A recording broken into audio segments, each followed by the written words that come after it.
we should expect to go through our life feeling pretty good. And if we do end up in an experience that's negative, we should expect that we can get through it and get back to how we were. And that's what gets me excited now as an aging specialist, is looking at that.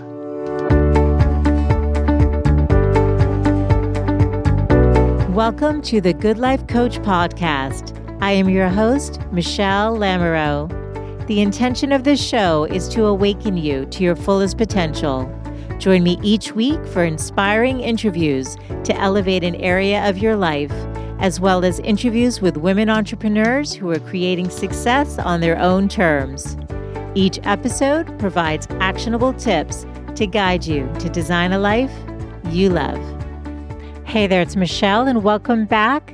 Today on the show, we are talking about what we can expect as we age. Joining us to share her expertise is Deborah Heiser, PhD in Applied Developmental Psychology. She specializes in midlife and aging. She's the founder and CEO of the Mentor Project, which she recently launched in her early 50s.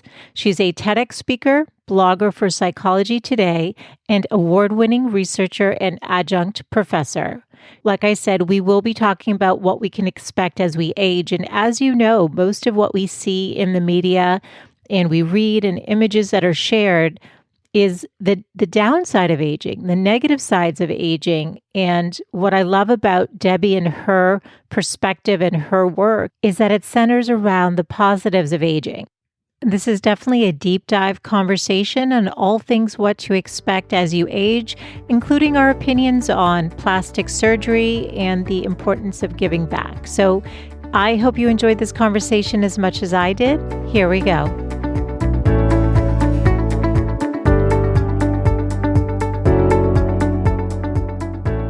Hello. Hi, Debbie. Thanks for being here today. Hi, thank you for having me. It's such a pleasure to be on your show. Thank you, Michelle. Oh, I'm really interested in talking to you. I've never interviewed an aging specialist. I don't even know if I'm familiar with that term, what people do. So I'm going to ask you to get into that. But I wanted to say that I saw your TEDx talk and it made me laugh because you said that when people learn that you're an aging specialist, they think you're going to be boring, don't want to talk to you at parties. And I was like, I would probably want to I would want to know more about you and what you do. To me, that's fascinating. I can't imagine anyone would think what you do is boring. So why don't you tell us what an aging specialist does? And we'll go from there. Sure. Well, I'm glad to hear that, first of all, that you would be excited to learn more about it, because saying that I'm an aging specialist generally is a conversation killer at cocktail parties. But what an aging specialist does is it's a person who I research the lifespan and study the lifespan, and I look at what we should expect as we age. So most people think of an aging specialist as someone who's looking at all the negative things that we might have that people think of, like frailty or depression or illness. And yes, I did research all of those when I first started out in my career, but I look at the positives now. And those are things like our emotional growth, our expectations on where we should be. And in all honesty, although we can all expect our physical development to decline, that starts to happen at 15, where we don't video game even at 20 as quickly as we did at 15. If you see gymnasts and other people who are in sports, they peak very young. Although people can go into sports for a much longer amount of time, we really do start to decline physically pretty early in a lot of... We've got in a lot of what areas? I didn't mean to interrupt you, but at 15? Yeah. So, our reflexes with video games and things like that, it can be as early as 15 that those start to decline a little. These are things we don't notice. Sure. I mean, these are things that we can also develop skills, though, to help us master these things and continue to do very well with them because we've mastered coping skills for things. However, if I at 52, almost 53, were to go and have a race with a 20-year-old, I'm not going to win. Um, but people who are aging don't care about that necessarily. Our desires and we're not as focused on our physical abilities. And that is why when we research aging, we know that people are happier as they get older. So people in my age range, in my 50s, we tend to be happier than 20-year-olds. So that's a good thing. So we have a physical expectation that we have an early peak and then we have a steady decline. And most people think, oh my goodness, I don't have anything to look forward to as I get older because it's just decline. However, we have a very steady incline with our emotions that never decreases. It never goes down. So we can just expect a nice ride uphill for a lifespan. And that is what I focus on, is making sure that people are on that wonderful upward emotional trajectory in their midlife and beyond years. So it's so interesting, but what does it mean that we're on an incline emotionally? Does it mean that we have more capacity for emotion, a greater range of emotion, more understanding? Could you just elaborate on what that means? Sure. So as we get older, we have better coping skills. We also have, we go through a lot from if anyone's seen a 2-year-old and they want something, what do? They throw themselves on the floor, cling to your leg as you're walking by to see if they can, just sort of hang on until they think they can get it. We don't do that anymore as adults. And that's because we learn skills that help us to manage frustration. We have skills that help us to manage expectations. We also know how to get along with others. So by the time we hit midlife, we're at a point where we've shed a lot of our superficial friends and we sort of stick with only the people who mean something to us. We don't have the time for hanging out with people who are, sort of time suckers. And so we end up having deeper, richer, more meaningful experiences with those that we choose to be around. And that's one of the things that really helps us is learning how to navigate, pick and choose who we like to be around, who we find to be meaningful, who we think, that person's going to help me out if something happens to me. That's a person I'm going to call in the middle of the night. Those are things that give us intense comfort and guard us and help us from feeling lonely and from feeling negative thoughts. So that's where I mean by that, that we have that ability.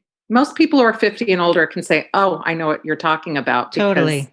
You're there. Yeah. I'm turning 50 in a couple of weeks, so I'm totally with you on on everything you just said. And it's helpful to understand it better. Let me ask, so how did you get into being an aging specialist? Can you just take us back a little bit in your career? How did you create this focus for your work? I mean, it started because I had a grandmother who I was very close with, who was in an assisted living facility when I was, young. And she was depressed, but no one understood what it was. So she was in the facility and we kept bringing her books. We brought her everything that was her favorite thing. And she was saying, I don't want it. Nothing made her happy. And a psychologist was there and she said, don't worry, we're going to fix your grandma. And then I said, wow, all right. And no one believed her, but they did. And it wasn't that, she fixed grandma, but grandma recovered from depression. And I said, I want to work with older adults after that. So after, school, I went on to graduate school.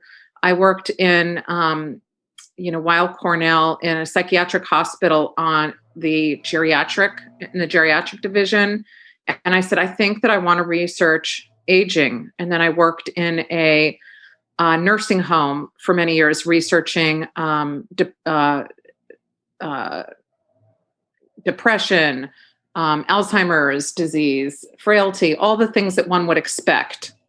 And then when someone asked me at a conference early on, why do you study aging? what's the purpose? And the I said, well, to help people to recover from their illnesses and their frailties and give them longer life. And the person said, and the person is Dan McAdams, actually, who studies generativity, which is caring for others without expecting anything in return. And he said, big deal. So what we all want to just look forward to having someone help us through these horrible times that we have to look forward to. And I was floored. I felt actually like not an aha moment. I had an internal sort of crisis where I said, well, why am I doing this if it's not doing any good? And then I started to look at the other side of it. What do we have to expect? And looking at the people that I was working with and saying, well, most of the people that are here are actually happy. Now let me take a look at what's going on. And that's what flipped the switch for me to move to looking at normal development and what we can actually expect. Having been in a psychiatric hospital and then in a nursing home, you look at your population as what to expect. And I needed to look outside of that to be able to see, in fact, we have a lot to look forward to, a long, healthy, happy life. I love hearing that, because you don't hear that in the media. You don't hear that often. You just hear, all the decline that you were talking about, the up and down and the physical, but not this upward trajectory, which is great. I'm curious though, do you have clients? You said you left that hospital setting. How did you gather your data and start researching? Well, I ran a research department there. So, it was a 705 bed facility. There were we also went into the community. So we did things in people's homes, in the community settings. It was really quite a robust research department. But we were looking at pathology, and I now look not at pathology, but the things that we should expect normal, the normal trajectory, which is most of us. It's actually a much higher number to expect a normal trajectory. I remember when it was first, when we were first looking at Alzheimer's disease, everyone was afraid that they were going to, and they didn't know there was a crisis of, I want to get my blood tested to see if I have the gene that would make me susceptible. APOE4, whatever. Yeah. Mm-hmm. And so all of these things that really, these are not things that we should expect. We should expect to go through our life feeling pretty good. And if we do end up in an experience that's negative, we should expect that we can get through it and get back to how we were. And that's what gets me excited now as an aging specialist, is looking at that and working with clients on that. I'm able to actually see people if they get into a little funk, as we all do, anyone can at any point in their life, sure. That it isn't a permanent, you're not there in a permanent place. You can come out and be happy, right back where you were. Like they did with your grandma. Exactly. I love that. Yeah. I love that. So what can we expect as we get older?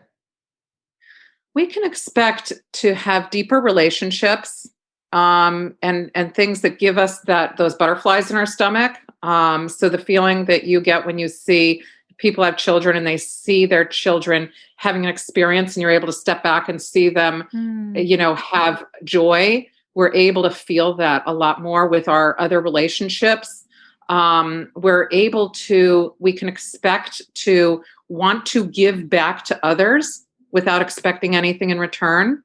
This is something we're built to do, just like walking and talking. And most people say, well, I don't understand how that would make us feel happier or what that would do for us. But part of what that does is it's our way of leaving our legacy without us thinking about it. It's leaving a sense of immortality for us. So as we give back a little bit of our expertise, whether that's,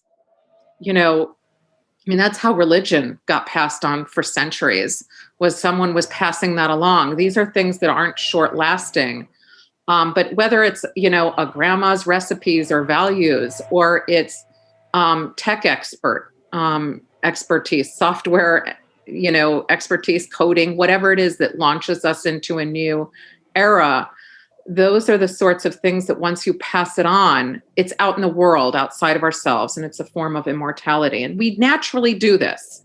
We're built to say, we absolutely naturally do this. So people didn't have a word for it. And then they name, the real academic word for it is generativity. And that's just not a word that picks up momentum. That doesn't roll off the tongue really well. But it was coined as an emotional development stage by Erik Erikson, and it's been studied extensively. And basically what this is it's a midlife stage where we're giving back, preparing to leave our legacy. We're saying, what's that footprint I want to leave? I've been checking all the boxes all along. Okay, I did all the things I was supposed to do. Check, check, check, check. Career check, family life check, friends check, which is, what we are supposed to do when we're younger.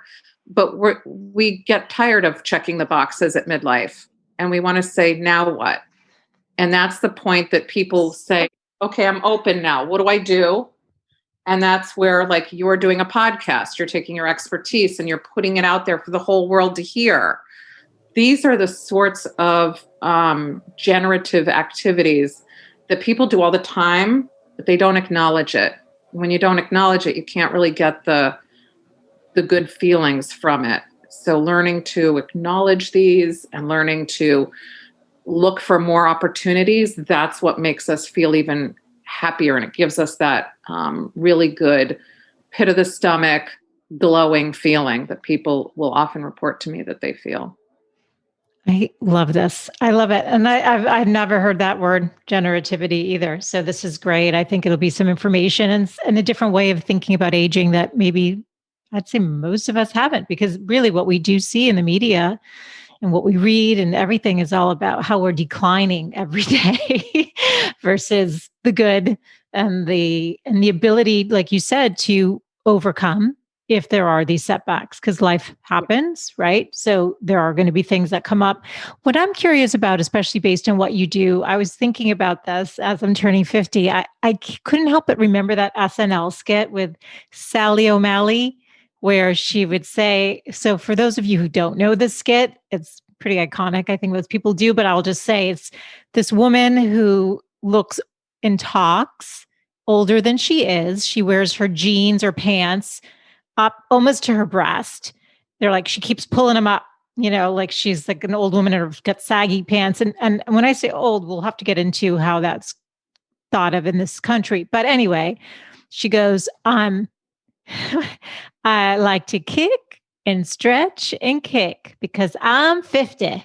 And, it's this like really silly skit. And I remember when I watched it, I was probably, I don't know, 30 or so. I don't know. So you have this image of 50 as somehow being this really maybe old person without really thinking about it. But that's really what it was doing. It was kind of reinforcing this idea that 50 is old. And as somebody who's 50, I can tell you I don't wear pants that come up to my breast and feel the need to kick and stretch and kick, although that's not a bad thing. I'm just curious, your perception. And the other thing I was thinking about too is this. I remember when I turned 40, a lot of the celebrities, Jennifer Aniston and Courtney Cox, and all of a sudden it was 40 is the new 20. And I thought, why can't 40 be 40? Why does it have to be 20? I mean, yes, people look good, but maybe it's just to say, hey, at 40, you don't really look as old as you think. I mean, maybe it had that, but it was almost to me like a denial of a natural process of life. Everything ages. Our plants are aging, animals age, trees are aging, right? So we age. I just would love your thoughts. Let's just dive into this. Sally O'Malley in the 40s and 20s. Yeah.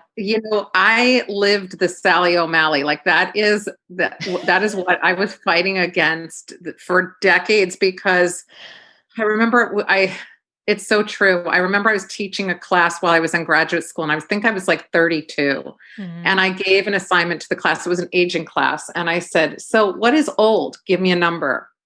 And like half of them said 30. What? And I know. How old were they? I Which this was college age? They were all undergrads. So they Undergrads, were, okay. like 18, 19, 20. Yep. And I thought, oh boy, you have a long road ahead of you if you think that's old. And then we were doing a study for a company, and we did a Google search under old man. The Google search. This was in the early 2000s, Yeah. and so the search was old man, and the only image that came up was Santa Claus.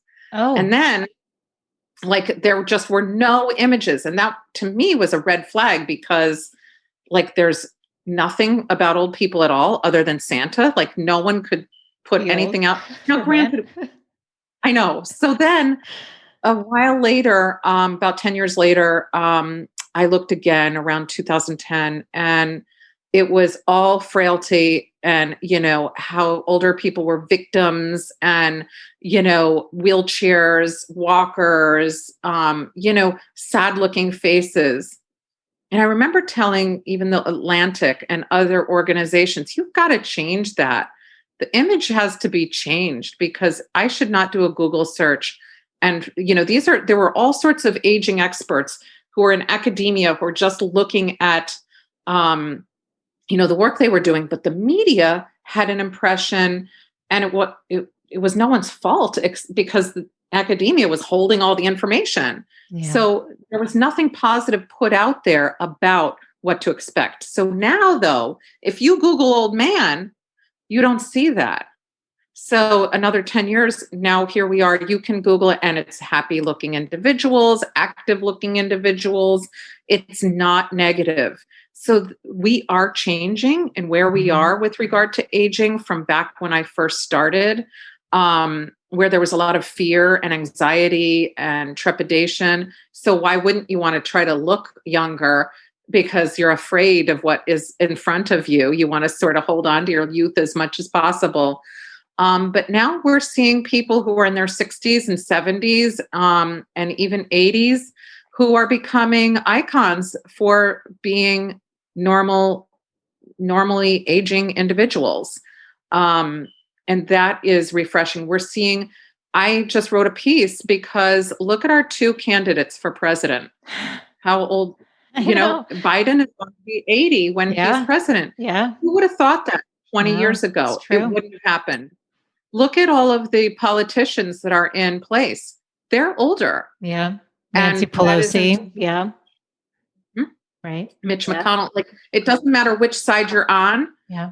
Everybody's represented as age. And that didn't come up as something that people said, I'm not going to vote for that person because they're older. I heard people saying, I'm not going to vote for a woman, but they didn't say, I'm not going to vote for someone who's older. And that to me was the real change with aging. We're at the top of the wave right now. And I think that we're going to be making a turn where aging is going to be more accepted, and we're going to be valuing expertise into the later decades much more than we ever did in the past. So I have full optimism for the future. Well, I think we're both optimistic people. I mean, and I love that like I said, yours is on a very positive slant around aging versus some of the other ways that we're hearing about it. But the women who listen to the show, it's downloaded in over 80 countries. So here in the United States, the trend has been what we've talked about, though, is just, you think of older people, retirement homes, getting sick. Other cultures revere their elderly. They're looked to. You talked about giving it back. We'll get into your mentor program that you started here. But that was just a natural part of the culture. Why do you think it's different here in the United States? I think that it's different because we have a very independent focused culture that, we're supposed to raise our kids to be independent, and then they're supposed to go out and remain independent. Where are you going to go? Oh, it's across the country. Great. That's not a bad thing. We aren't doing a bad job with that. Yeah. But one thing we're not tying it back to is saying, okay, are you going to loop back to me later on, as a parent? And that's the one discussion that we've left out. We are very good at launching our kids, and we're very good at maintaining long distance relationships. But that's what's hard about it, because when you have the distance, it's not an out of sight, out of mind, but there's a disconnect there at some level that they don't have in other countries where you say live very close to your family. My mother-in-law, who lives with us actually, is from Europe. And she said everyone lived within the same block of each other. Yeah. And that doesn't happen here. Yeah. So that, I don't see it as a negative with the US. I see it as a positive for other countries, but I see it as a place where we are probably heading toward doing more of here. Yeah. So you think it's part of the cultural ecosystem. So in other countries, the reason that they're valued and revered is oftentimes they are on the same block, they're in the same home. The great grandparent is still around with the kids and the grandparents, and everyone's together. And so those people are part of their, and that was my upbringing to be, not my grandmother wasn't living with us, but she lived 5 minutes away. And I saw her numerous times a week. And yeah, it's interesting. But I do still think that we have a desire for youth in this country. And I don't think we're unique there. I know there's other countries. I remember traveling to Argentina when I was about 28, and you could get plastic surgery for anything. They'd have it literally on the windows as you walk by, and there was payment plans for everything. And I remember sitting next to a professor who was from Argentina, a woman on the airplane. I've traveled to meet my brother down there. He was at MIT and meeting up with some friends. So I joined them. Super fun. He was in grad school. And so I flew down to meet him and then flew back by myself. And this woman was a professor from Argentina. And I said, tell me a little bit more about this. She goes, the young girls, even, at the age of like 30, they're getting their knees done. They're doing their, the knee. And I was like, the knees? I mean, now that I'm 50, I get the knees. I didn't get it when you're that young. I can't even imagine. But this desire for youth. And we had talked before the mics went on about, and I think we're both in favor of women doing what feels good for their body. So if they want to do Botox or plastic surgery, it's your body. You feel good. Go do what you want to do, assuming you can afford it and you feel whole without it. That's my feeling. You can speak to what you think. But as a aging specialist, I just would love your input on what you're seeing, because billions of dollars are spent every year on plastic surgery and altering to be youthful, to look youthful. I don't know how other people feel who are in the field, but I'll be quite honest with you. I'm a chicken. I probably would have tried some things, but I'm so afraid that I didn't. I don't see anything wrong with people doing things. I get haircuts. I, put highlights in my hair. I don't see anything wrong with trying to look better, right? Yeah. But I also think that we have to be mindful about what we're doing. I'm not trying, for example, and a lot of people aren't, when they go to get haircuts or get their nails done or do whatever they're doing, to change themselves as a person. Yeah. But if a person wants to go and get some kind of a surgery, I'm not against that. Yeah. It's if you're doing it out of fear of someone not liking you or not being attractive to others and feeling like you're going to be discarded. It's that I'm against. Yeah. I think that, and people can be okay with themselves and go get surgery. So I'm not against it. Yeah, I guess. Yeah. And I just wonder in terms of the psyche of younger women who are in their 20s who are trying to avoid the wrinkles or not smile because the Kardashians don't smile so that they don't have, I don't know that that's the role model or my idea of how I would love younger women, especially as the mom of a girl, in terms of how to perceive aging. That's my thing around it. It's not, yeah. I'm going to say that's not aging. That's image. Oh, good. I like this. This is good. So I think those are the two things that need to be teased out. One is your image. And that's the thing where you're going to carry it through your whole life and be insecure about how you really look. I need to do this, that, and the other thing because I won't be accepted or I won't be as beautiful or seen. Someone will see me in a less positive way. That's image. And if it's starting at 20, that's not aging. That is I need to look like a Kardashian, or I want to look like a certain person. I remember in the 90s, the big deal was to get giant breast augmentation and a small waist. So you had the Jessica Rabbit look. Then it changed. But these are the things that we have been seeing through time, and every decade or so, the looks change. There's going to be a new Kardashian look soon enough. That wasn't the look in the 80s. That wasn't the look in the 90s, but that was the look for the 2000s. And I think that the biggest thing to do is to say, how am I making sure that image is being addressed? What's your own brand? What's your own image? What do you want to portray to others? As opposed, I definitely separate that from age. I love what you just said. I think that's hugely important, really important distinction you just made.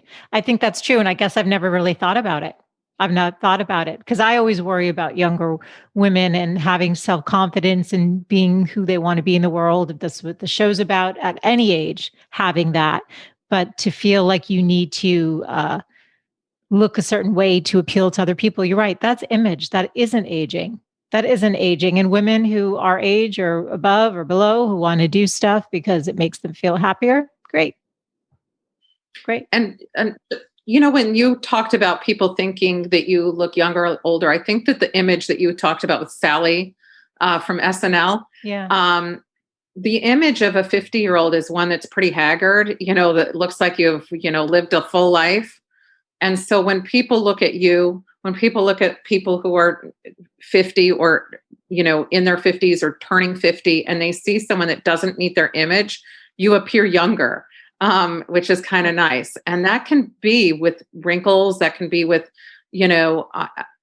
whatever line it is. But if you're not wearing the saggy pants and, a sweater vest or whatever, it is, that the mom jeans and the big clunky sneakers, then you're going to be seen as more just relevant. Yeah. Yeah, this is really good. Well, let's talk a little bit about confidence with aging, because you talked about, when we hit 50 and above, what we see is that you're just less tolerant of relationships that don't feed you or serve in a higher meaning way. There's no drama, or you have less tolerance for that kind of drama. You want more meaning and connection and giving back and all of that stuff. Where do you see confidence? The ability to also then fulfill desires, dreams as a part of all of this. Where does that fit in? I think that once you hit 50, it's an opportunity. More people who are in the 50 and older age range go out and become entrepreneurs than like any other age range. It's really because you can, and you have the confidence. When I was 20, I wouldn't have even known what to do. I know that there are 20-year-olds who go and do that. But I'm not alone in having developed enough skills over time to say, hey, I can start something new. I know I can do it. Mm-hmm. I have the confidence because I've failed and I've succeeded at things. And people say, I'm going to have the confidence to pivot and do something brand new. It's really because we have all gained a whole set of skills and a whole set of knowledge, and we're able to take those desires that we might have had when we were younger and put them to the test when we're middle age. And we have the confidence because we've already lived through the failures and the successes. So every time you fail, it isn't like that. We're not like a rat that goes into a box and you keep going down the same wrong trail. We learn from that. And it doesn't feel good at the time, but by the time you're 50, you've had enough of those that you say, oh, hey, I know I can do this. I tried in several times in the past and it either worked out, but not to the full level, or I got close and then decided to have kids, or whatever it is. By the time we hit midlife, we have that confidence because of that. Most people don't think of failure as a confidence booster, but it's one of our biggest confidence boosters later because we see it didn't do anything terrible to us. Right. We didn't crumble. And we learned made us stronger in some way, whether or not we wanted that lesson or not. It Yes. ultimately makes you stronger because you have to go deeper in within yourself and heal the wounds or find the information or the support systems to continue. Well, let me ask you, we had also talked when we first connected about an informal set of stages that people meet to thrive as they age. Because I was talking to you about how sometimes I ask my guests, what would your 85-year-old self tell you about living a good life? And you're like, oh, that's kind of one of these boxes or check marks that you have kind of informally put together. Can you talk about some of the key ones that make the most impact? Sure. Like we have stages that we should expect. And one of them is that we should have the desire to give back. And I'm going to call this the Ebenezer Effect for this part of the lifespan. So the things that we should informally expect are to feel like we have connections that we're close to, that you can call somebody and that person is going to take your call at 2 a.m. That you have somebody who, if you tell them an idea that you have, you trust them enough that they aren't going to laugh at you or say what a terrible idea, or that they won't steal it and run away with it. That you have now, even if it's 1 or 2 people, that's all you need. That you have that you have a desire to share your knowledge or your expertise or something that you've developed over time with others. And another thing that we should expect is that we want to have the feeling that we can internalize our wisdom, that we're able to acknowledge that we have these skills. A lot of people have a ton of skills. They've checked all the boxes, but that's all it was to them. It's internalizing it. And it's saying, you know what? I'm a good person. And even if I made mistakes here and there in the past, I really feel like, hey, I got a lot of skills over time. I have close relationships. I made a mark in the world. I have people who love me and who care for me, and I put stuff out into the world and I like where it landed. And this doesn't have to be profound in a way. And I try to talk to, teenagers about it sometimes. It doesn't have to be that you have to be a rap star or something like that when you're older. It means that you made even one life different just by having a big connection with them.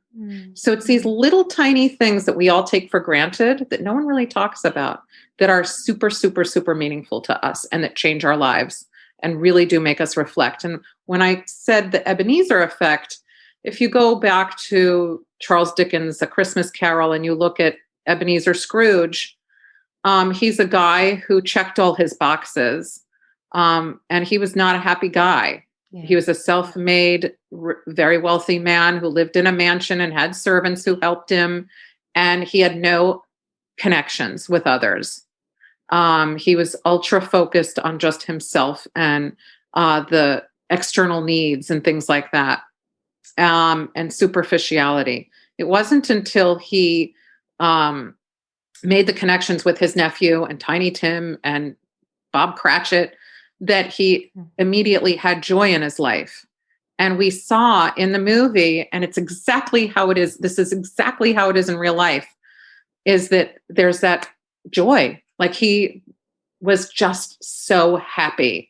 And that's exactly what it is. He was able to acknowledge that this was what he needed.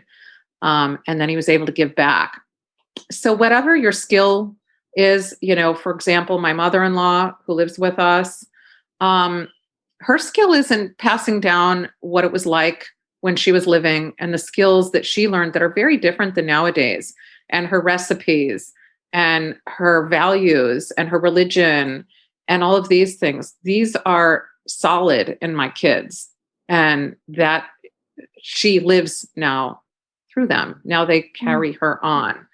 And those are the sorts of things that if we are able to just give the acknowledgement to ourselves, we'll seek it out more.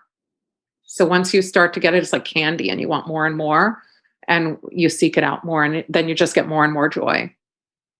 And I also think fulfillment. I think what you just said is really beautiful and important, because I know that self-confidence isn't necessarily about, it can come with aging, but I know a lot of women who had corporate careers or had other parts of their lives that filled them up before, let's say they became a parent or whatever, and they're trying to rediscover and re-embrace themselves. So they're doubting their values. So I really love what you just talked about, because if they could just acknowledge all of those skill sets that come easy to them, or just being a good friend or whatever it is, and own that energetically, that alone, and then paying it forward, which is kind of where you're at now. So can you talk about the mentor project and what prompted you to start this? Absolutely. I just wanted to touch on what you said, because I also did this. I made a pivot in midlife, and we have so many skills. It doesn't matter how different your new career is that you're looking at, or your new pivot is. You have skills, whether it's being able to organize something, put out fires, whatever it is, that translates into your new pivot. And people are afraid, they don't know that that's what happens, but it does. And that ties into a little bit the mentor project. The mentor project is based on generativity and the desire to give back for people who are in midlife. When I was writing a book and I was interviewing people who give back to others, I saw a theme, and that was that people had a desire to give back, but they didn't know where or how. So we founded the Mentor Project as a place for people to give back for free, to kids around the world. And people really laughed at it. It was before the word mentor was really out there in a meaningful way. And people were like, oh, what, when I was in the 80s and working, people didn't use the word mentor. No one said, go get a mentor. So it's now become a word that everybody knows. They hear it all the time. But people said, you're never going to find people who want to give back to kids. Like, who's going to want to give up their time? But we have a waiting list. We have more than 70 mentors now in less than a year that want to give back and that do give back. And it's beautiful to see. The testimonials from the mentors are that they feel like it's one of the most important things they've ever done, because they're able to give back of themselves. They see their passion light up in somebody else's eyes, and then they get to see where that goes. And I never did expect quite the response, but we are still having people writing and calling and saying, I want a mentor. How can I get involved? How can I do this? Much more so than people saying, I need a mentor. We have plenty of opportunities, but we have some mentors who give back one-to-one, some who give back in groups, in hackathons, in Ask Me Anythings.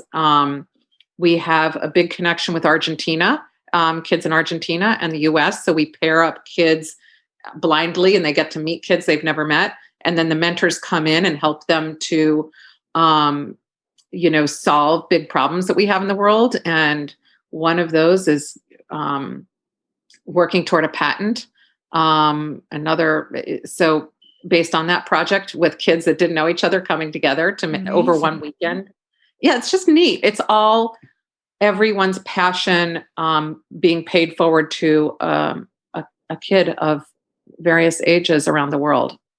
Well, can you just explain, I know this because I researched you before you came on the show and we had a conversation, but you talked about you made a pivot a year ago and launched this. So just go a little bit deeper so people understand that you took your whatever work you were already doing and somehow this light bulb went off. So take us into this, just how this unfolded for you. So I was talking with a guy named Bob, and Bob Cousins, he's the guy who patented how we use credit cards on the internet. So basically he changed our world in that way. I mean, every time you shop on Amazon, thank Bob. But then Bill, he said, you got to meet my friend Bill. He's the guy who, he's got a million different patents, but one of them was, he was one of the many founders of the firewall, or the person who invented the firewall. So how you're able to do everything securely is because of that work. And he was at Bell Labs, and he did a ton of other stuff. And I was talking to Bill, and he said, I really want to teach quantum mechanics to fourth graders. And he said, I just will look like a weirdo if I go out on the streets or knock on a school door and say, hey, can I teach kids? And I said, yeah, you'd look pretty creepy. So he said, I'd love to do that, but I don't know how to do it. And then I called him about a year later. So this was, a couple of years ago. And I said, let's do it. Let's go. That idea that you had, let's make it roll. I think we can do it. And within no time at all, the year before, right before the pandemic hit, Bill was driving 2.5 hours to go into schools. They had named him Ches Day in some schools for the day he came. He was really like just getting in his Tesla and riding around all over the place to do this. And then we got more and more people who were excited about it and wanted to give back, but other experts at that same level, like people who've done world-changing things. We have 2 world-class astrophysicists, one who was the one who discovered brown dwarfs, like unbelievable. Wow. So they're giving back and finding it to be exciting. And so what we do is we find out, okay, you have this expertise. Let's put it out there and see if kids are interested. So, and we've found kids from pre-K all the way through college who get on with these mentors very regularly, to either work individually with them. Like kids have actual access to astronauts, actual real access to these individuals. And they want that. And so that's where we are trying to make the world a smaller place by bringing people together who have world-class, world-changing expertise to kids who might never get a chance to meet them, but they actually get to really, truly talk on Zoom with them, one-on-one or in groups or on email, or we can't do it personally yet, but it was in person for a while. Like kids were like climbing all over Bill in a classroom of, first graders. It was hysterical, actually. Oh, that's so sweet. A crowd around him. Yeah. So when you had that conversation with him, the idea was planted, and a year, it just kept percolating in your mind. It didn't leave you, and you decided to just launch it? I didn't know how to launch it. And what happened was every now and then somebody would say, hey, I have an idea for you. And there was someone who I approached to talk with, from LinkedIn. And she happened to say, I'd love to start with you. I want to work in schools. And she didn't stick with us. She was just with us for about a month, but it got the spark going. It was just what we needed. Like I didn't know how to do it. And she came in and then she left. And it was all good. Yeah. But then more people joined on that had a different area of expertise. So we just kept adding that. And then that momentum kept growing. So one of the top IP lawyers joined our board, our founding board. And when that happened, it certainly exploded because she came on and we were able to become real. Wow. And then the chief technology officer and lieutenant colonel in the Air Force, a really amazing woman, Jen Snow, came on board. And that's when it really just snowballed. She called it a snowstorm. She had so many people that she was connected with who then said, well, I want to join on. And she's our CTO. And we went from 10 to 70 within a couple of months. Wow. And we had to stop it. We couldn't take more because we just didn't have the bandwidth to even get them all on the website in a meaningful way. So now we're comfortable. But within a year, it really took off and it's still growing. It's a great really extension of the work that you do, because you kept talking about the meaning, how meaningful connection is and how important it is, and to give back. And, the Ebenezer Scrooge example that you gave where the light goes off when he gets involved. Is that a piece of advice that you would give to someone who's feeling unfulfilled or a little lost, or a little, any advice you could give to somebody out there? Twofold advice for that. Yes, look within yourself and appreciate and acknowledge anything that you do. We're so good at saying, I messed that up, or I'm deficient in this way, or I need that. but we're terrible at giving ourselves a pat on the back. And that's one of the most valuable things that we can do is, I'll just give you one example. Bill Cheswick, the guy who, started all of this with getting kids into the school. He said that when he was at Bell Labs, he had to write an I am great list at the end of every year so that they could see if they were worthy of like keeping their job. And he called it, that's what they just informally called it. But it was a list of all your accomplishments through the year.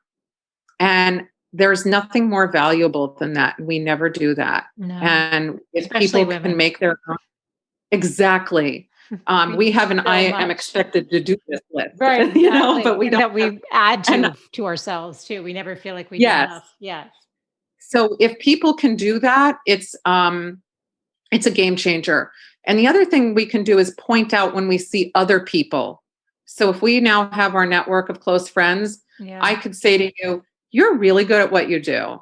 I can see that you have a real knack for what you're doing. You have compassion and empathy for others. You have a real desire to learn about others. And that is something that, people don't do. So if we can start to acknowledge those things in other people, it's going to be easier for them to acknowledge it in themselves. And so it's twofold. One is doing it for yourself, and the other is doing it for others as you see, something about somebody else that they're a rock star in. Love it. And are there books or things that women who are curious about aging in a way that you talk about? Did you write the book? You said you wrote a book. I'm in the middle of it. What happened was with the mentor project taking off, it's sitting down, it's not done. Got it. And I'm hoping to get back to it. I don't know of books right now that address this, but I do want to write one on what's called Lateral Mentorship. That's not just about the mentoring that I just talked about, but that talks about how we mentor side by side, and women are experts at this. Mm-hmm. We are really good. If you give some kind of problem that needs to be solved, give it to a bunch of women, because they will say, oh, she's good at this. She's good at this. She's good at this. She's good at this. And you get expertise from all over the place, bring it together into a group, problem solved in a day. That's honestly what our abilities are. And so those principles work in all industries, and that I'm going to be writing up. But I do write about lateral mentorship. I have a blog in Psychology Today, and I try to write up, these sorts of things and on aging. But no, we need a book about that. You should write it, Michelle. No, this is your expertise. I'm doing my thing. No, this is bringing your expertise on. But no, I would love to see something like that, because I think it's just a different way of thinking of it. Because I agree with you, and I love your positive spin. Again, the optimism, I'm the same, and you're seeing the trajectory and you're seeing positive things. I think we still need more. Like, we need the book, we need the expert, we need the TED Talk from you, more saturation of these concepts, so that people it's just more normal. And you go, oh yeah, I'm aging. It's awesome. Like I feel good. We don't have that. We have a lot on image. Yeah, that's what I'm saying. And I even confused it. I actually am so appreciative of what you said, because in a way, I think I was confusing image with aging to some degree, and of the things that I was concerned about, but less so now, because you're right. That's education to some degree too, and just self-worth and, growing up, if you will. Can you leave us with your 3 best tips on aging well, to live with joy and fulfillment? Sure. The 3 best tips are to acknowledge your own skills. And it's easier said than done. And the second is to acknowledge other people's skills and to express them to them. And the third one is to cultivate meaningful connections. After that, everything falls in place. That's beautiful. That's it. That's really it. Yeah, there's no magic to it. Yeah. I hear some women say, though, that as moms, they have a harder time connecting. When you're younger, there's built-in places. And if you're not working anymore, any advice on that? Well, when we're younger, that happens. And that's when, by the time you're, say, 50, you've sloughed off all of your, most of your superficial friendships. If you're an older mom, kind of like I was an older mom, and there are lots of older moms like myself out there. Me too. You have to sort of take a couple steps back and expect superficial friendships to be longer than they would have been, because you're doing play dates and you're involved with people that you might not be long term, but if you're able to at least get one or two good friends in there where you can carve out time, that's what I would say. Another thing is if you do have superficial friends, you don't have to say they're out, cut them out now. It's just acknowledging that you do have to have the meaningful connections in there. Yeah. Yeah. It's everything. It really is at the heart of health and longevity and happiness and what life is about. So this has been a great conversation. Where can people learn more about your work, Debbie? Where do I direct them? You can direct them to DeborahHeiser.com. That's DeborahHeiser.com, or The Mentor Project, and that's mentorproject.org. You can find me on all social media, LinkedIn.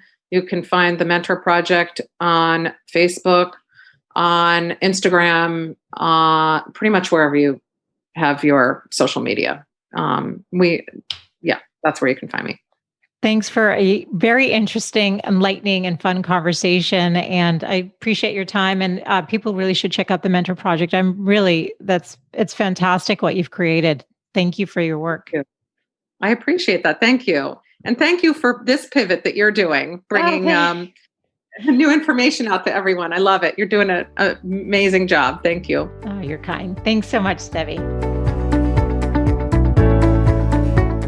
I hope you enjoyed today's conversation. Be sure to subscribe to the podcast right now on your phone and to leave a rating and review if you have yet to do so on Apple Podcasts. Also, if you are interested in continuing the conversation about the topic that was discussed in any episode, you can leave a comment over at thegoodlifecoach.com for that particular episode. You can also access all of the show notes. And while you're there, I'd love to invite you to be a part of the community where you will get an email from me once a week with more inspiration and tips to own your life and love yourself. Thanks as always for tuning in, and I'll look forward to reconnecting with you next Wednesday. Bye for now.